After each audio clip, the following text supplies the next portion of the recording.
पर मोशन को चुनौती देती है पानी की रेजिस्टेंस, विस्कोसिटी और डेंसिटी, जो होती है हवा से 800 गुना ज्यादा। जिंदा रहने की इंस्टिंक्ट के लिए जरूरी है मूवमेंट, चाहे वो कितना भी सरल क्यों ना हो। बॉडी की शेप से टेक्निक और स्टाइल पर असर पड़ता है। हाइड्रोडायनामिक्स हासिल करने के लिए पानी के जानवरों में अलग अलग तरह की खूबियां दिखती हैं। ये इस्तेमाल करते हैं रफ्तार, स्टेल्थ या फिर अपना दमखम बढ़ाने की क्रिएटिविटी। पानी में जितना कम ड्रैग हो उतना बेहतर। स्लीक डिजाइन शिकारी और शिकार दोनों के लिए ही बेहतर होता है। यह है खुला सागर, स्पीड को निखारने के लिए एकदम सही माहौल। ये सेलफिश पूरी रफ्तार पर जा रही है। इसे समुद्र का सबसे तेज रफ्तार जीव माना जाता है। कुदरत ने इस जानवर को बनाया ही रफ्तार के लिए है। इसकी बॉडी होती है लंबी और स्ट्रीमलाइन्ड। इसका मजबूत लचीला स्केलेटन आपस में जुड़ा होता है मसल से, और इसका दिल ज्यादातर मछलियों से तिगुने आकार का होता है। इसके बेहद एफिशिएंट गिल्स इनके गर्म खून को ऑक्सीजन से टर्बो चार्ज करते रहते हैं। शरीर की अंदरूनी हीटिंग बेहतर रिस्पॉन्स टाइम्स के जरिए इन्हें बनाती है दमदार तैराक, और बेहतर बनाती है इनकी नजरों को। ज्यादा गर्म रेटिना के जरिए ये रोशनी की जरा सी चमक के प्रति भी बेहद सेंसिटिव हो जाती है, जिससे ये अजीब ढंग से तैर रहे शिकार के करीब पहुंचती जाती हैं। ये घटना दुर्लभ है। मेक्सिको के तट के करीब सेलफिश का एक बड़ा सा झुंड शिकार करने के लिए इकट्ठा हो गया है। जब ये गश्त लगाती हैं तो इनकी सेल इन फिन ग्रूव में बदलकर ड्रैग को कम कर देती है। जाहिर है अब ये हमले की मुद्रा में है।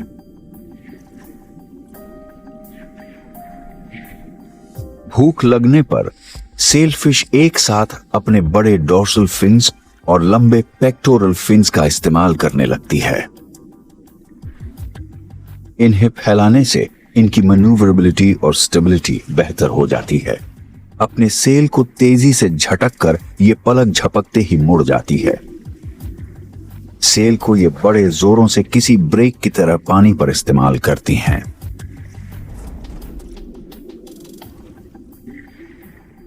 किसी मॉब की तरह काम करते हुए ये समुद्री शिकारी अपने विशाल सेल्स का इस्तेमाल करती हैं और शिकार को घेर लेती हैं। अपने बेट को घेरने के लिए ये लगातार उसके चक्कर लगाती रहती हैं, और फिर ये तलवार जैसी अपनी चोंच का इस्तेमाल करती है। सेलफिश अपने बदनाम रेपियर्स का इस्तेमाल बड़ा छिपा कर करती है। इसका श्रेय जाता है इनके सेल को। इससे इनका सिर स्थिर रहता है और ये अपने ब्लेड को खामोशी से झुंड में घुसा देती हैं। फिर मछलियों को मारने का दौर शुरू होता है।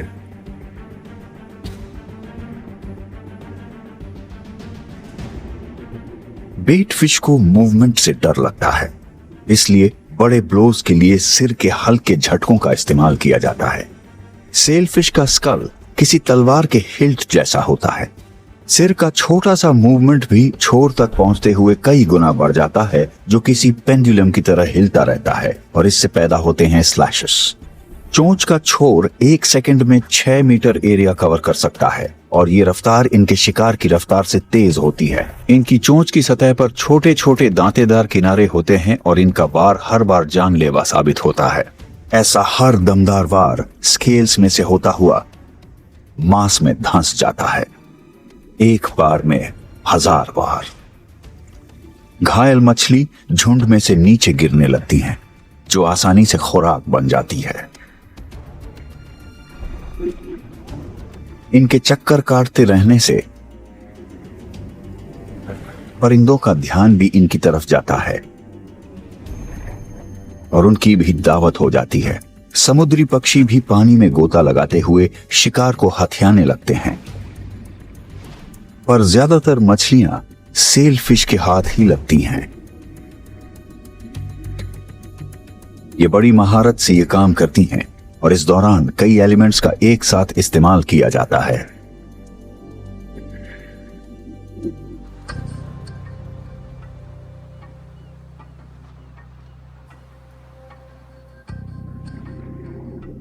ये ग्रेट व्हाइट शार्क सिर्फ 3 से 4 किलोमीटर प्रति घंटा की रफ्तार से गश्त लगाती रहती हैं, पर धीमी रफ्तार के बावजूद ये एक दिन में 100 किलोमीटर तक का फासला तय कर सकती हैं। 70 साल की इनकी जिंदगी का हर दिन ऐसा ही कटता है। बनावट के लिहाज से देखें तो कुदरत ने इन समुद्री शिकारियों को हर खूबी से नवाजा है। काउंटर शेडिंग इन्हें छिपने की क्षमता देती है। ऊपर से देखने पर ये अंधेरे में घुल मिल जाती हैं और नीचे से उनके सफेद पेट धूप की रोशनी में नजर नहीं आते। कुदरत ने ड्रैग को घटाने के लिए इनके शरीर को सख्त और मस्कुलर बनाया है। शार्क्स के शरीर का फ्रेम हल्के लचीले कार्टिलेज से बना होता है, हड्डियों से आधा डेंस। इससे बचने वाली ताकत के जरिए ये तैरने में ज्यादा ताकत लगा पाती है। इनकी ये खूबी पंख जैसे सख्त फिन्स और टेल से और बेहतर हो जाती है, जो कमाल की लिफ्ट पैदा करके इन्हें आगे की ओर बढ़ाती है। साथ ही कुदरत ने इन्हें 6 गजब की सेंसेस भी दी है। इनके स्नाउट्स में इलेक्ट्रो रिसेप्टर्स होते हैं जो मसल की मामूली सी हरकत को भी भांप लेते हैं। इस खूबी के जरिए ये बेहद मामूली इस कमाल के पावर प्ले का एक खास नाम है पोलारिस अटैक। शिकार पर नजर गड़ाने के बाद ये ऊपर की तरफ छलांग लगाती है।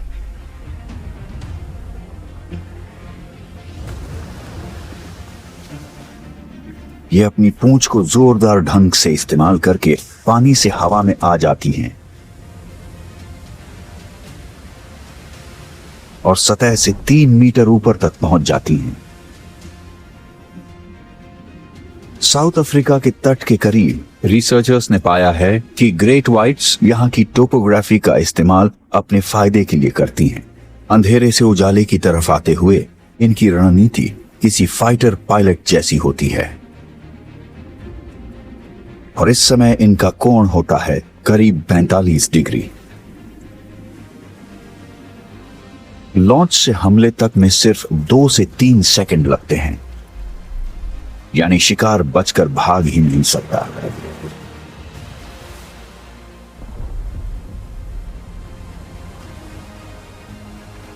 और ये 1 सेकंड से जरा ही ज्यादा हवा में रहती हैं।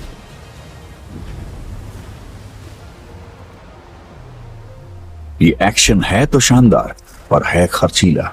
ब्रीचिंग में काफी ताकत लगती है, पर किसी मोटी ताजी खुराक के मिलने के मौके 50-50 होने के कारण ग्रेट व्हाइट्स ये दांव खेलती हैं।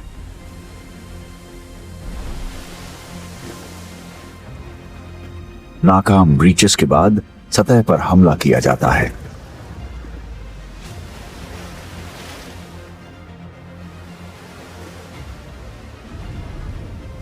इन हमलों की वजह होती है दोबारा अपने लिए खुराक पाने की इनकी बेताबी। ये हर 3 दिन में सील के एक बच्चे को खाती हैं। इनके बड़े शरीरों को चलाने के लिए करीब इतनी ही ताकत की जरूरत पड़ती है।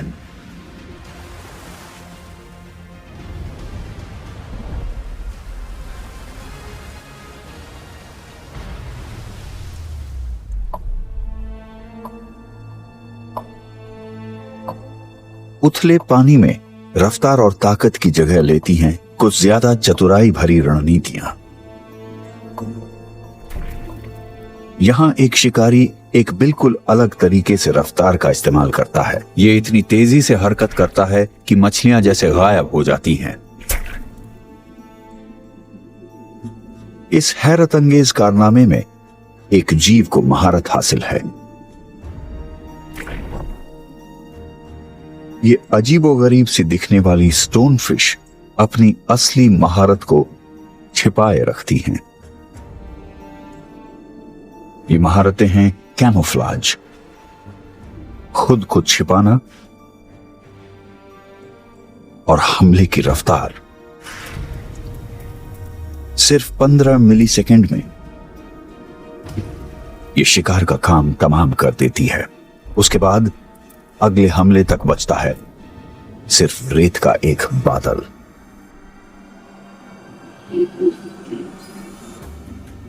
स्टोनफिश का गला बड़ा अजीब सा दिखता है। इसमें खाल की परतें होती हैं जो पलक झपकते ही उसे गुब्बारे की तरह फुला देती हैं, जिससे उनके मुंह का वॉल्यूम काफी बढ़ जाता है। ट्रिगर होने पर इन थ्रोट प्लीट्स के फैल जाने से एक जबरदस्त सक्शन इफेक्ट पैदा होता है। मुंह के अंदर और बाहर के माहौल के बीच के प्रेशर में इतना भारी अंतर होता है कि उसके नतीजे में शिकार अंदर खींच जाता है।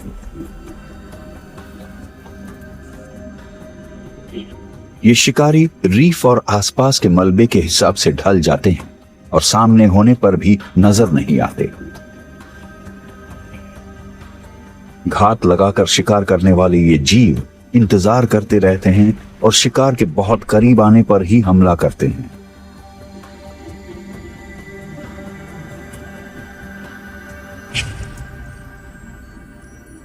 अपने कैमोफ्लाज और रफ्तार की बदौलत ये अक्सर सफल ही होते हैं। ये जीव समुद्र की तली में खूब फलते फूलते हैं।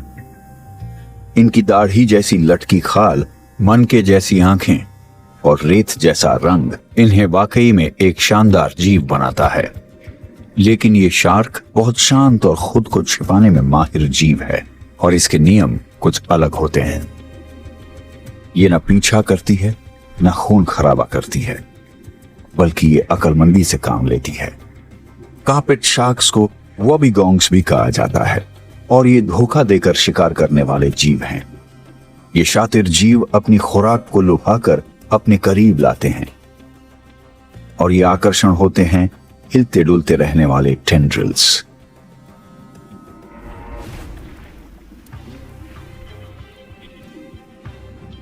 जब भी कोई जीव इनके ज्यादा करीब आता है, ये फौरन अपने इस वैक्यूम सिस्टम को चालू कर देते हैं।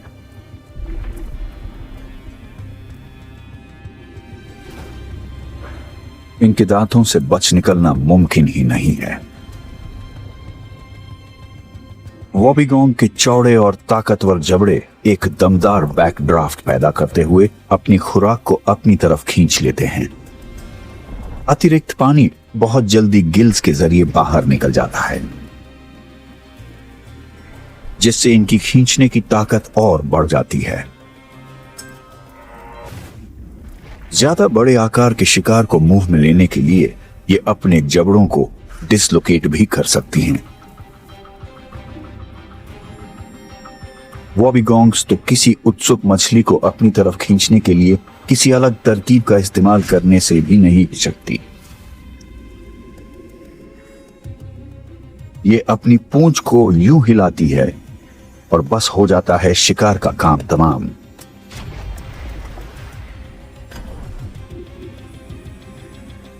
ये फ्लैशी ल्यूर्स दरअसल सेंसरी बार्ब्स हैं जो पास से तैरती खुराक का पता लगा लेते हैं। ये फिशिंग की एक खास तकनीक है जिसके इस्तेमाल से तली में बसने वाला ये माहिर शिकारी अपना शिकार करता है।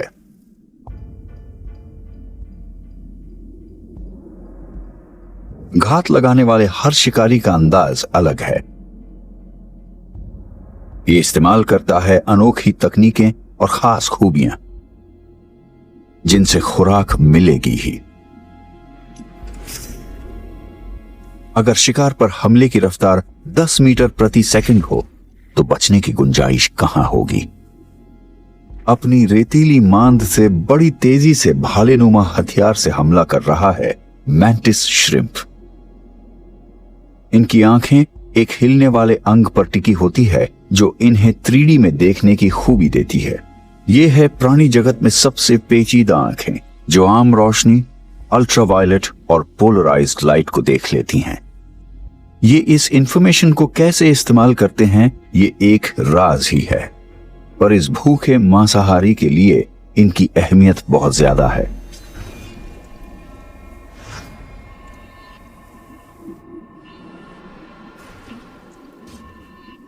हमले का शिकार होने पर कोई भी इन क्रस्टेशियंस से बच नहीं सकता।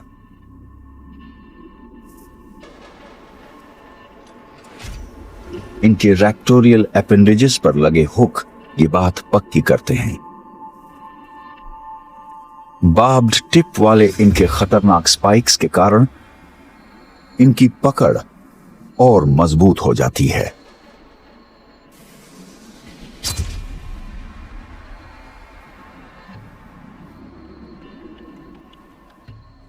इनके खास तरह के फोर लिम्स बड़ी तेजी से बाहर को निकलते हैं और ताकत को बढ़ाने वाले एम्प्लीफिकेशन मैकेनिज्म्स का लाभ उठाते हैं। ये इलास्टिक एनर्जी और रिकॉइल का एक जानलेवा मेल है। इनके रेक्टोरियल लिम्स में एक स्प्रिंग और लैच सिस्टम होता है। एक मसल स्प्रिंग को खींचती है और दूसरी लैच को उसकी जगह पर बनाए रखती है। शिकार के करीब आने पर इसकी तीसरी मसल इसे लॉन्च कर देती है। मैंटिस श्रिम्प की 450 से भी ज्यादा प्रजातियां होती हैं और ये दो हिस्सों में बटे हैं। स्पेयरर्स नरम शरीर वाले जीवों को बेधते हैं, जबकि स्मैशर्स सख्त शिकारों का काम तमाम करते हैं। रेनबो कलर्ड वाला ये जीव समुद्र की तली में घूमता रहता है। इसका नाम है पीकॉक मैंटिस श्रिम्प। यह है कमाल का स्मैशर। आपको इस दिलकश से लगने वाले फ्रेम में कोई खतरा महसूस नहीं होगा, पर यहां है एक खतरनाक हथियार। इसके क्लब जैसे क्लॉज हड्डी तोड़ने और शीशा चटकाने की ताकत रखते हैं। उथले इलाके खतरों से घिरे होते हैं और अमेज़न बेसिन की इस नदी की सतह का भी यही हाल है।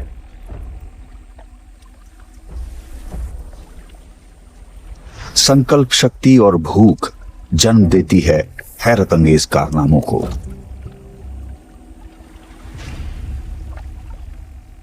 एरोवानास पानी के बाहर भी शिकार कर सकती हैं। अपनी कमाल की नजर की वजह से ये पानी में भी और उससे बाहर भी शिकार का पता लगा लेती हैं।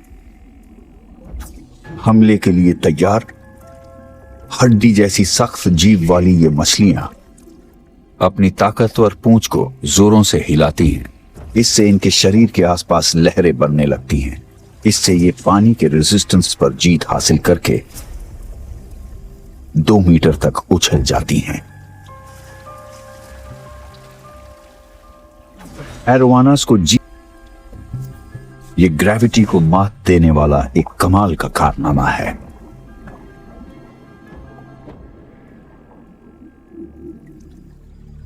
शिकार करने के लिए पानी के रेजिस्टेंस पर जीत हासिल करना एक चुनौती है, लेकिन अगर पानी ही हथियार बन जाए तो यहां कई आर्चर फिश इंतजार कर रही हैं और इनके लिए हथियार है समान रफ्तार से बहती ये जलधारा। इन्हें अपना शिकार दिख गया है और ये एक कतार में आ गई हैं। पानी से बने इस हथियार की सटीकता कमाल की है। ये अपनी आंखों को पानी की सतह पर पड़कर मुड़ने वाली रोशनी के हिसाब से एडजस्ट कर लेती हैं। ये पानी के ऊपर अपने विक्टिम की ऊंचाई को तय करती हैं। फिर उससे तय होता है कि ये कहां आकर गिरेगा। फिर ये पानी का फव्वारा छोड़ती हैं। इन छोटी मछलियों ने पानी थूकने के काम को एक कला बना दिया है। इन्होंने इसे फिजिक्स के एक चमत्कार की शक्ल दे दी है, जिसका विवरण मिलता है हाई स्पीड कैमरा से। रिसर्चर्स ने पता लगाया है कि पानी को बूंदों की शक्ल में तोड़ने के बजाय आर्चर फिश के मुंह से निकलने वाले पानी की जेट की रफ्तार धीरे धीरे बढ़ती जाती है। आर्चर फिश के सिर का नुकीला आकार इस अनोखे जेट को मुमकिन बनाता है। इसका संकरा मुंह किसी गन के बैरल की तरह काम करता है। पानी को निगलते हुए ये मछली अपने हथियार को जैसे लोड कर लेती है, फिर अपने होठों को दबाते हुए ये एक तेज फुहार छोड़ती है। धारा के पिछले हिस्से को ज्यादा तेजी से छोड़ा जाता है, जिससे ये छोर के साथ मेल खा जाता है। उगलने के दौरान ये मछली अपने होठों को और कसकर प्रेशर को बढ़ा देती है। ये फॉरवर्ड मोशन इस जेट के अगले हिस्से को किसी बलून की तरह भरने लगता है और इसके नतीजे में शिकार नीचे गिर पड़ता है। इस जेट की रफ्तार और साइज शिकार से टकराने तक बढ़ती जाती है।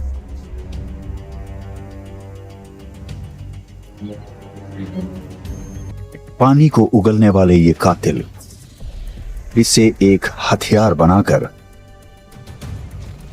बड़ी ही अक्लमंदी से इस्तेमाल करते हैं। तो ये अपने पड़ोसी कणों से बड़ी मजबूती से चिपककर एक पतली और लचीली फिल्म बना लेते हैं।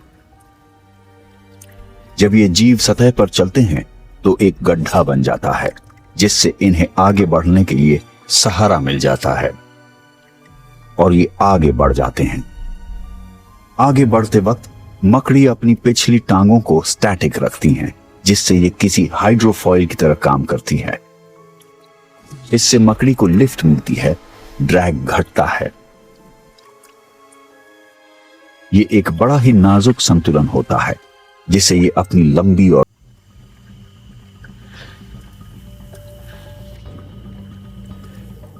मुफ्त की दावत किसे अच्छी नहीं लगती, लेकिन एहतियात बरतना बेहतर होता है। छोटी मछलियों को कीड़ों के लार्वी बहुत अच्छे लगते हैं।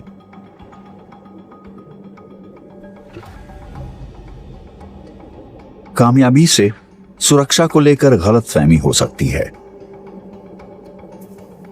और ये रेप्टाइल इसी एहसास पर निर्भर कर रहा है।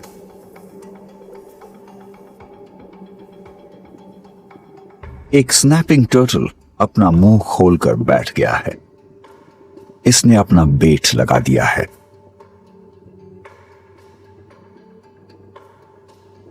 इनकी कुलबुलाती जीभ किसी लार्वा जैसी लगती है और ये उसमें खून को पंप करके इसके आकर्षण को और बढ़ा देते हैं। मछलियों को ये मोटा ताजा कीड़ा नजर आता है, जिसे खाने से ये खुद को रोक नहीं पाती। इस कछुए के पास अपने विक्टिम्स को अपनी तरफ आकर्षित करने के लिए काफी समय होता है। स्नैपिंग टर्टल्स करीब 1 घंटे तक अपनी सांस रोक कर रख सकते हैं।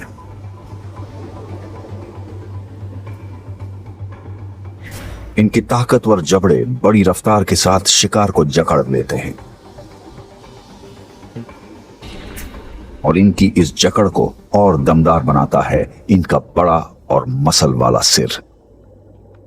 इनके दांत नहीं होते, लेकिन चाकू जैसी तेज चोंच बखूबी अपना काम करती है। अत्याधिक उत्साह, धीरज,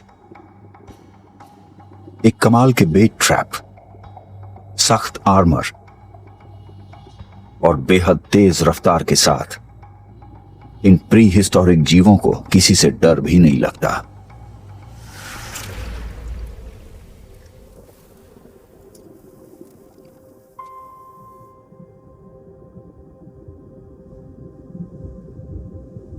इतने ही दिलकश हैं इंतजार करने वाले ये शिकारी जीव। इन्हें कहते हैं फ्रॉग फिश या एंग्लर फिश और ये पूरी दुनिया में उथली टेम्परेट जलराशियों में पाई जाती हैं। ये तैरने के बजाय समुद्र की तली में चलना पसंद करती हैं। इनके फिन्स इनके पैर बन गए हैं और स्थिरता के लिए इनमें पैर की उंगली जैसे अंग भी मौजूद हैं। ये कैमोफ्लाज में बेहद माहिर होती हैं। ये रंग बदल सकती हैं और इतने लंबे समय तक एक जगह भी टिकी रह सकती हैं कि एल्गी से ढक जाए। लेकिन सिर्फ यही इनकी इकलौती प्रतिभा नहीं है। ये सिर्फ 6 मिलीसेकंड में शिकार को गायब भी कर सकती हैं।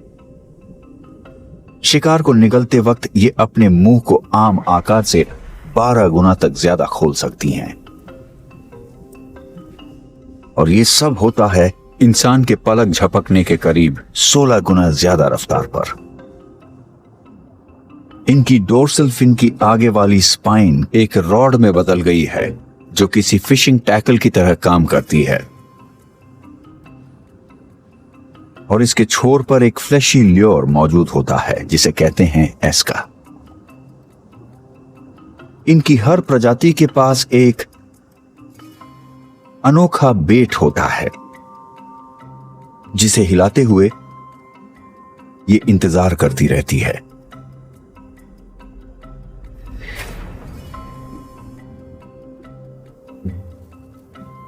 कभी कभी ये समुद्री शिकारी बड़े ही अजीब एंगल्स पर बैठे रहते हैं और तब पैर जैसे इनके फिन्स इनके काम आते हैं जो इन्हें ऊपर उठाकर इन्हें स्थिर रखते हैं, जिससे ये अपने इस शिकार पर ध्यान लगा पाते हैं।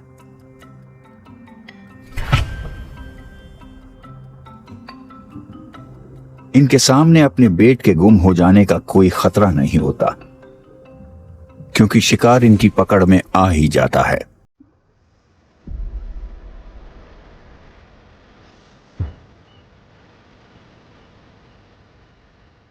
पृथ्वी के जल मार्गों और विशाल समुद्रों ने बहुत तरह के बहुत ही खास ढंग से ढले जीवों को जन्म दिया है।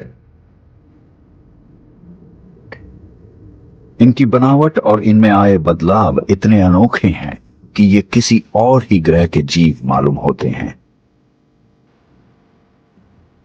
इस जीव ने खुद को छिपाने का जो तरीका विकसित किया है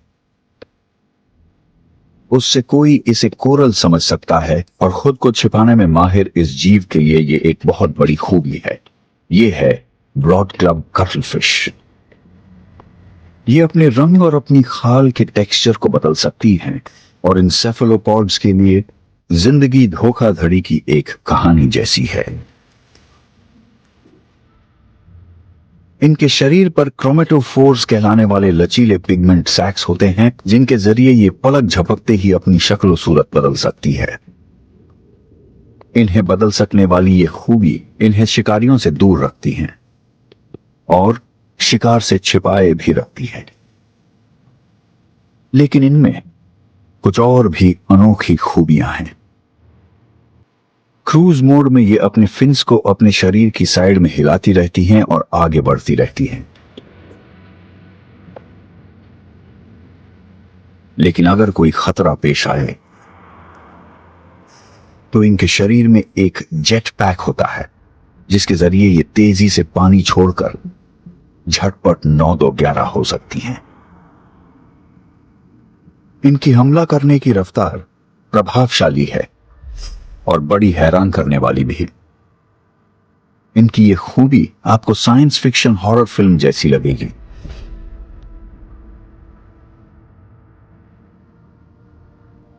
झपट्टा मारो और पकड़ लो। इसके आगे को बढ़ सकने वाले टेंटिकल्स बाहर निकलते हैं और शिकार पर अपनी जानलेवा जकड़ बना लेते हैं।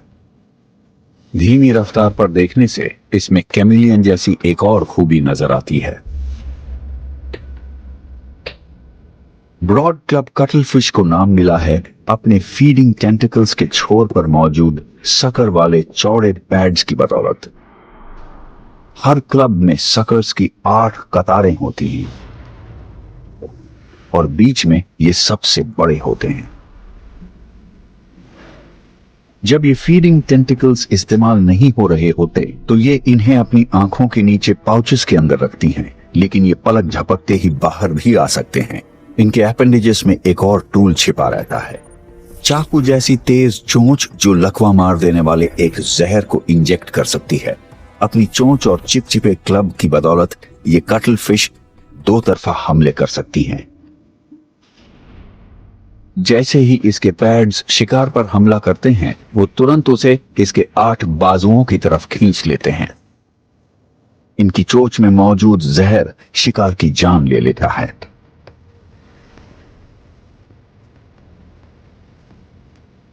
हमला बहुत तेज और सटीक होता है और शिकार की इसकी ज्यादातर कोशिशें कामयाब रहती हैं। ब्रॉड क्लब कटलफिश अपनी कोशिश में कोई कसर नहीं छोड़ती।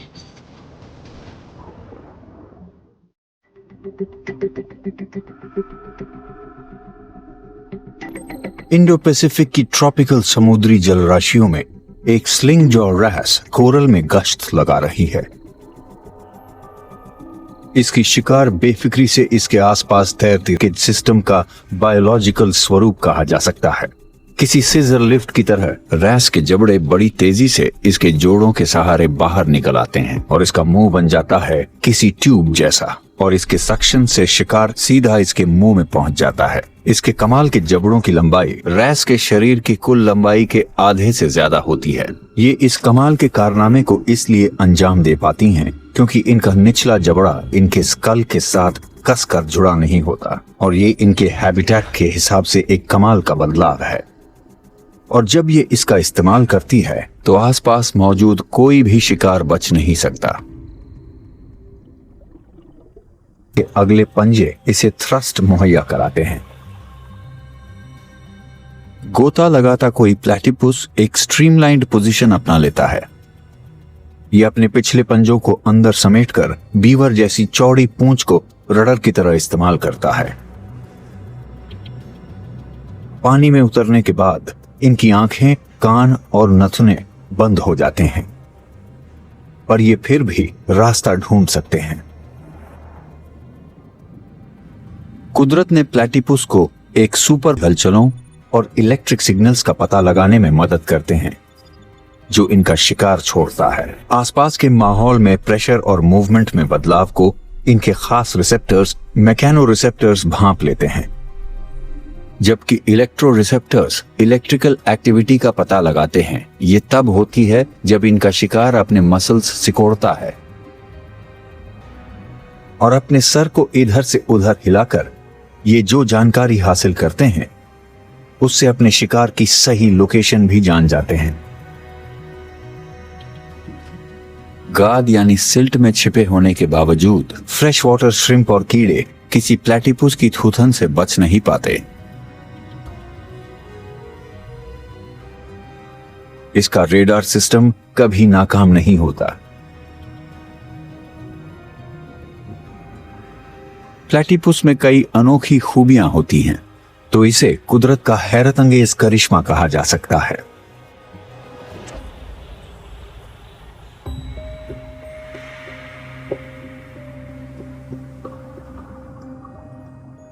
पानी की फितरत की वजह से इसके वासियों को फ्लूइडिटी और ग्रेस हासिल होता है। इसकी डेंसिटी के कारण हमारे ग्रह के कुछ सबसे बड़े वासी इसमें रह पाते हैं। आपको जानकर हैरानी होगी कि 5 करोड़ साल पहले ये शानदार जीव जमीन पर चला करते थे, और आज व्हेल पानी में मस्ती करती नजर आती हैं। मछलियों के उलट ये समुद्री मैमल अपनी टेल्स को पानी में ऊपर नीचे हिलाते हुए तैरती है। इनके चौड़े और दमदार फ्लूक्स इन्हें पानी में आगे बढ़ाते रहते हैं। पंख जैसे फिन्स इन्हें स्टीयरिंग और दिशा बदलने की खूबी देते हैं। अपने इस चौड़े नेट के जरिए इन्हें आसानी से खुराक हासिल हो जाती है।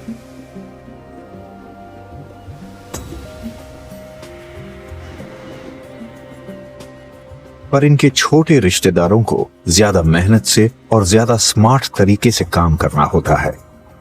इनके लिए साइज कोई बड़ी बात नहीं होती, क्योंकि ये निर्भर करती हैं कमाल की इंटेलिजेंस और तैरने की खूबी पर। डॉल्फिन अपनी स्मूथ और स्ट्रीमलाइंड बॉडी को पानी में आगे बढ़ाती है, अपने पिछले मस्कुलर हिस्से को हिलाते हुए। इनका थ्रस्ट और बढ़ जाता है इनके 2 चौड़े टेल फ्लूक से। साथ ही इनके मजबूत पेक्टोरल फिन्स इन्हें हाइड्रोडायनामिक लिफ्ट भी मुहैया कराते हैं। कुदरत ने इनकी बॉडी को परफेक्ट तरीके से डिजाइन किया है, तो ये बड़ी तेजी से और आसानी से तैर पाती हैं। और हर चीज को ताकत चाहिए।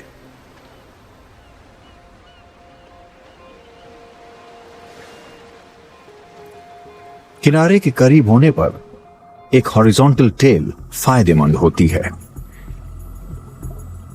इससे उथले पानी तक पहुंच हासिल होती है, जहां वर्टिकल टेल फेल हो जाएगी। डॉल्फिन्स को उनकी अक्लमंदी के लिए जाना जाता है और उनके पास अपनी खुराक जुटाने के कई तरीके होते हैं। पानी का साफ दिखना कभी कोई समस्या नहीं होता। ये एकोलोकेशन के जरिए अपने शिकार का पता लगा सकती है।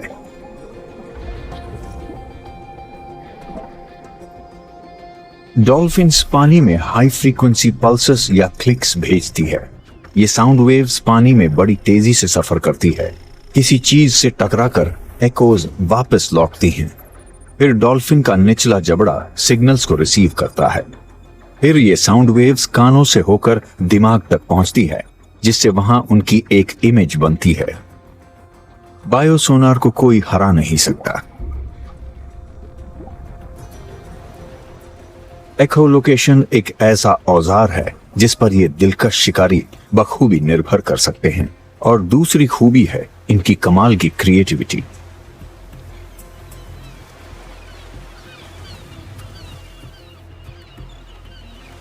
जमीन पर आकर ऐसे शिकार पकड़ना एक खतरनाक मगर एक दांव जैसी कोशिश होती है। मछलियों को उथले पानी की तरफ धकेला जाता है। उनके फंस जाने पर झुंड की बाकी डॉल्फिन हमला करती हैं।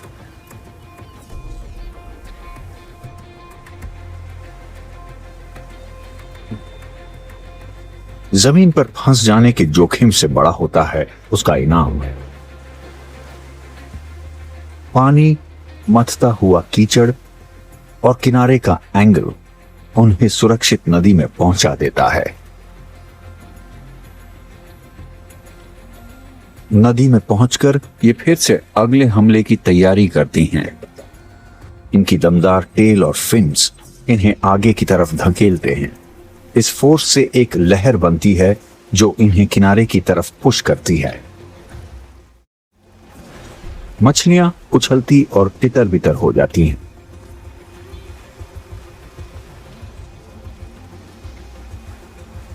और इस उथल पुथल की तरफ ध्यान जाता है पक्षियों का। पर यहां मुकाबला कुछ खास नहीं होता। डॉल्फिन ज्यादा मछलियों को झपट लेती है और फिर लौट जाती है गहरे और सुरक्षित पानी में।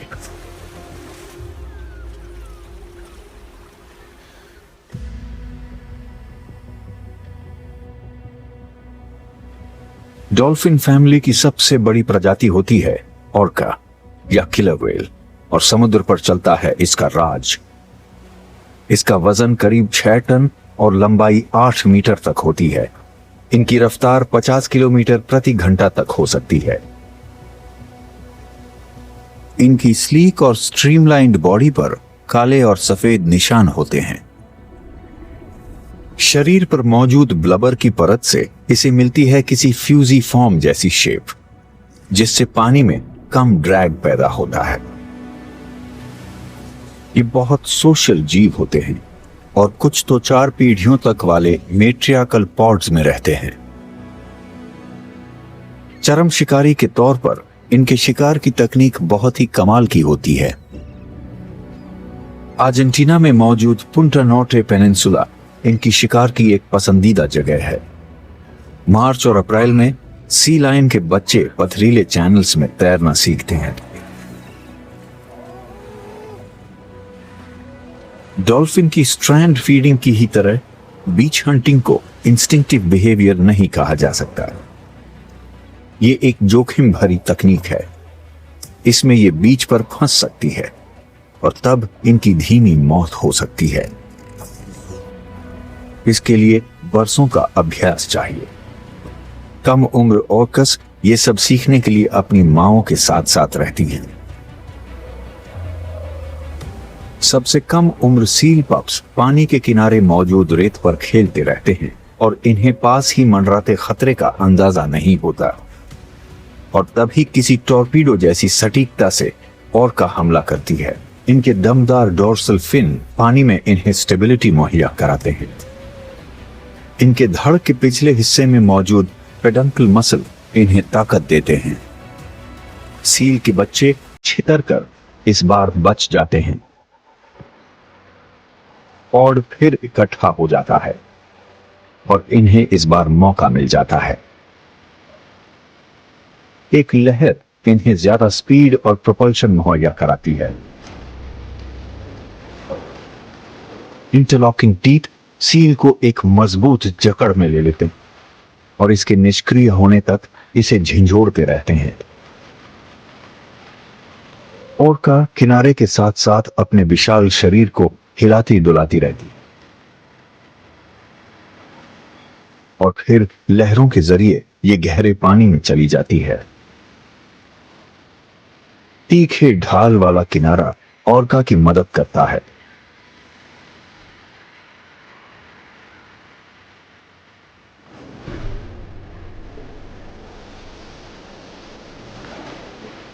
बच्चे आसपास ही रहते हैं, इस उम्मीद में कि शायद कुछ बचा खुचा मिले।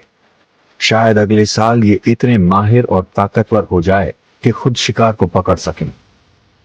ही था ढलना और जिंदा रहना।